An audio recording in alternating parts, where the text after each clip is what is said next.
क्या सिर्फ पढ़ाई करने से ही इस कंपटीशन से भरी दुनिया में सक्सेस मिल सकती है? क्या आपने कभी सोचा है कुछ लोग काफी आगे चले जाते हैं बट पढ़ाई सारे सिमिलर ही करते हैं। क्या आपको भी लगता है हार्डवर्क से ही सक्सेस मिलता है? तो इसका आंसर है नो दोस्तों। क्योंकि असली चेंज लाता है आपके हैबिट्स।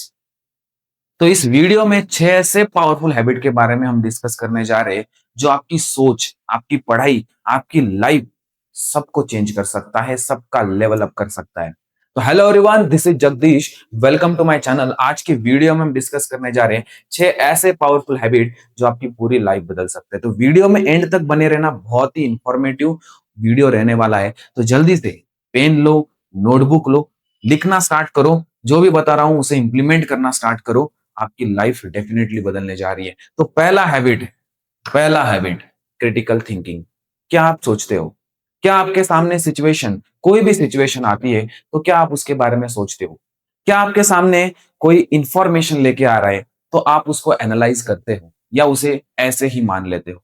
क्रिटिकल थिंकिंग का मीनिंग होता है जब आपके सामने कोई भी सिचुएशन हो, जब आपके सामने कोई भी अवेलेबल इंफॉर्मेशन हो, तो आप उसके पॉजिटिव साइड देखते हो, आप उसके नेगेटिव साइड देखते हो क्या?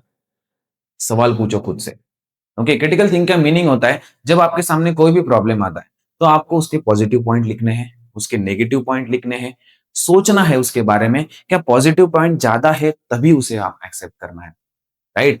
तो जिसको थिंकिंग करने में प्रॉब्लम है, जिसे डिसीजन मेकिंग में प्रॉब्लम आता है, कि वो जब भी प्रॉब्लमेटिक सिचुएशन आ जाता है उसके सामने तो वो सोचना बंद हो जाता है, उसका माइंड ब्लैंक हो जाता है या उस प्रॉब्लम से वो भाग जाता है, राइट? तो इस प्रॉब्लम को कैसे डील करना है, डिसीजन आपको कैसा लेना है, सही डिसीजन कैसे लेना है, तो आपको मैं एक वे बता रहा हूं कि आपके सामने अगर प्रॉब्लमेटिक सिचुएशन आता है, ओके, तो उसको आपको पॉजिटिव पॉइंट के बारे में सोचना है, उसके नेगेटिव पॉइंट के बारे में सोचना है।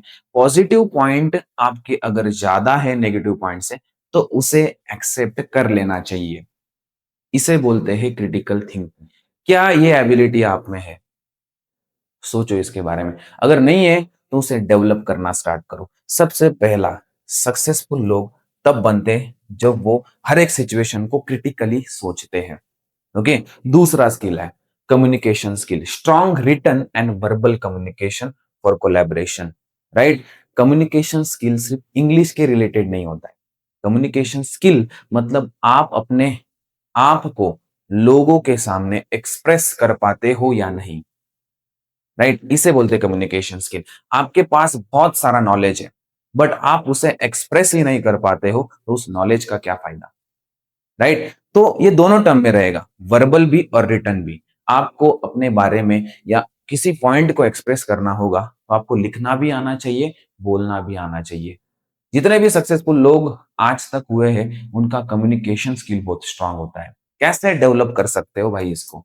कैसे डेवलप करना है भैया इसको, राइट? यही आपके मन में सवाल होगा, राइट? तो डेवलप करने से पहले, डेवलप करने के लिए आप अभी से स्टार्ट कर सकते हो। अगर आप एक स्टूडेंट हो तो क्लास से ही स्टार्ट करो।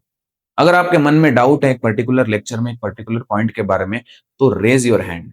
आप अपना हाथ ऊपर कर सकते हो और सारे स्टूडेंट के सामने पूछो। जो भी आपका डाउट है पूछो, उससे आपका कम्युनिकेशन स्किल बढ़ेगा, वहीं से आपका कम्युनिकेशन स्किल डेवलप होना स्टार्ट हो जाएगा। काफी इंपॉर्टेंट हैबिट है, इसे डेवलप करना ही पड़ेगा भैया, राइट? थर्ड है क्रिएटिविटी। ओके, थर्ड है क्रिएटिविटी। क्रिएटिविटी सिर्फ आर्ट में या पेंटिंग में नहीं होती है। क्रिएटिविटी का मीनिंग होता है कि आप एक प्रॉब्लम को कैसे सॉल्व करते हो आपकी क्रिएटिविटी से। आप एक पर्टिकुलर पॉइंट को अलग अलग नजरिए से कैसे देखते हो या अलग अलग वे से किसी एक प्रॉब्लम को सॉल्व करना, मतलब क्रिएटिविटी होता है। उसका दूसरा साइड, क्या आप किसी एक चीज को इनोवेटिव वे से कर सकते हो, राइट? अगर थॉमस एडिसन का एग्जांपल लेते, अगर वो ट्रेडिशनल वे से जाते तो वो बल्ब का या लाइट का इन्वेंशन नहीं कर पाते, राइट? अगर वो नहीं कर पाते तो आज आप, हमारी दुनिया में सिचुएशन कुछ और होता, राइट? तो आपको इनोवेटिव वे से, क्रिएटिव वे से सोचना पड़ेगा, क्योंकि नॉलेज बहुत है लोगों के पास टैलेंट यहाँ पे भर भर के भरा हुआ है। बट क्या आप उस नॉलेज को यूनिक वे से रिप्रेजेंट कर रहे हो? क्या आप उस अवेलेबल नॉलेज को अलग अलग इनोवेटिव आइडियाज के थ्रू रिप्रेजेंट कर सकते हो? इसे बोलते हैं क्रिएटिविटी, राइट? कॉमन चीजें हर पर्सन करता है, हर पर्सन आपको कॉमन चीजें करते हुए देखने को मिलेगा, राइट? बट आप में क्या अलग है ना? हर एक पर्सन क्रिएटिव होता है, हर एक बच्चा क्रिएटिव पैदा होता है, but it is up to you, क्या उस क्रिएटिविटी को आप उभारना चाहते हो या उस क्रिएटिविटी को दबाना चाहते हो? It is up to you, right? तो जब आप क्रिएटिव होते हो तब आपका थिंकिंग, आपके न्यूरॉन डेवलप होते हैं। जब आप अलग-अलग वे से सोचते हो तो आप अपने आप को अलग-अलग वे से एक्सप्रेस भी कर सकते हो। ओके? तो this is very important skill जो कि आप में होनी ही चाहिए। थर्ड है रेजिलियंस। मीनिंग क्या है? Bouncing back from setback and maintaining well-being. Bouncing back from the setback मतलब जब भी आप अपने गोल के तरफ फोकस्ड हो, आपने 1-2 साल काफी मेहनत की उस गोल को अचीव करने के लिए, बट आप फेल हो गए। ओके, बट आप क्या हो गए? फेल हो गए। बट भैया जब आप फेल होने के बाद भी वापस खड़े होते हो, वापस लड़ते हो, उसे बोलते हैं back bouncing back from the setback. जब आप फेल हो जाते हो, फिर भी आप वापस उठ रहे हो, वापस उसे टैकल कर रहे हो, तो आप रेजिलियंस ये स्किल को आप डेवलप कर चुके हो। मीन्स सबका रेशो अलग रहेगा फेल्योर का। किसी को पहले अटेम्प्ट में ही सक्सेस मिल जाता है, किसी को एक अटेम्प्ट के बाद, एक फेल्योर के बाद सक्सेस मिलता है, किसी को 2 फेल्योर, 3 फेल्योर, 5 फेल्योर के बाद सक्सेस मिलता है। सबका रेशो अलग है, राइट? बट फेल्योर के बाद भी आप अगर वही चीज को वापस कर रहे हो, वापस करने की कोशिश कर रहे हो, जो कमियां रह गई थी जिसकी वजह से आपको फेल्योर मिला, उस कमियों पे काम करके अगर आप एक इनोवेटिव, एक क्रिएटिव वे से वापस करने की कोशिश करते हो, तो डेफिनेटली, मैं बता रहा हूं, डेफिनेटली आपको एक ना एक दिन सक्सेस डेफिनेटली मिलेगा। अगर आप में रेजिलियंस स्किल है तो आपको मैं बताता हूँ, 60 टू 70% बिजनेस आइडियाज इसी वजह से फेल्योर होता है, इसी वजह से फेल हो जाते हैं। लोगों के पास, इंडियन लोगों के पास क्रिएटिविटी बहुत है। 17-18 साल के बच्चे के पास भी क्रिएटिविटी बहुत है। बहुत ऐसे new startups ideas, new creative ideas, new business idea लोगों के पास है, बट जब उसे वो इम्प्लीमेंट करना चाहते हैं तो पहले अटेम्प्ट में वो फेल हो जाते हैं, वहीं पे वो रुक जाते हैं। This is the problem, this is the biggest problem. उनके पास रेजिलियंस स्किल नहीं है। एक बार फेल होने के बाद वापस उठो, वापस उसे करने की कोशिश करो, बट इस बार आप कुछ इनोवेटिव कर रहे हो, कुछ क्रिएटिवली, कुछ चेंजेस के साथ आए हो, अपग्रेड होके आए हो, तभी उसको सक्सेस मिलेगा। तो resilience is very important. Resilience is very important skill. Emotional intelligence, self awareness and empathy for positive relationship.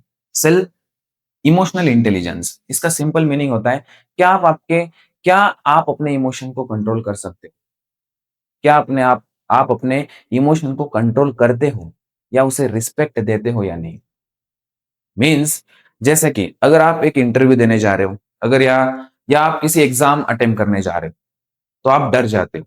डरना मतलब क्या? Fear. Fear it is an emotion, right? जब ये इमोशन पे आप कंट्रोल नहीं कर पाते हो, तब आप डरते हो। और डरने से क्या होता है? आपका परफॉर्मेंस लो हो जाता है, आपका इंटरव्यू क्लियर नहीं होता, आपका एग्जाम क्लियर नहीं होता है।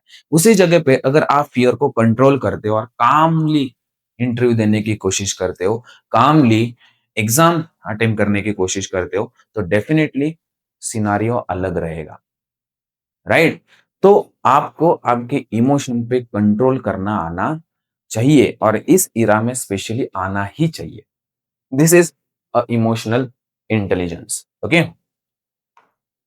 उसके साथ ही एडेप्टेबिलिटी है, ability to adapt to change and learn new skill. Adaptability एक ऐसी एबिलिटी है जिससे आपके सामने जो भी सिचुएशन आए, जब जब आपके सामने सिचुएशन चेंज हो जाती है, आपके लाइफ में एक ना एक दिन ऐसा सिचुएशन जरूर आता है कि आपकी पूरी लाइफ चेंज हो जाती है। क्या आप उस चेंज के साथ खुद को भी चेंज कर रहे हो? अगर आप चेंज नहीं कर पाओगे तो आप पीछे रह जाओगे। अगर आप उस सिचुएशन के हिसाब से खुद को चेंज कर रहे हो, मतलब आप खुद को अडेप्ट कर रहे हो उस सिचुएशन में। क्योंकि सबके लाइफ में एक ग्राफ अप डाउन आपको देखने को मिलता है। किसी का भी अप ग्राफ नहीं होता है। अप डाउन आते रहते हैं। जब डाउन आता है, राइट, तो पूरी सिचुएशन चेंज हो जाती है। क्या आप उस सिचुएशन में सर्वाइव कर पाओगे? ओके, ये सवाल आपको खुद को पूछना है, क्या आप हर एक सिचुएशन के लिए बने हो? क्या आप हर एक सिचुएशन में अडैप्ट कर सकते हो क्या? ओके, सर्वाइव करना सबसे ज़्यादा है, स्ट्रॉन्गेस्ट नहीं। स्ट्रॉन्गेस्ट नहीं बनना है, आपको सर्वाइवर बनना है। हर एक सिचुएशन में आपको सर्वाइव करते आना चाहिए, अडैप्ट करता आना चाहिए।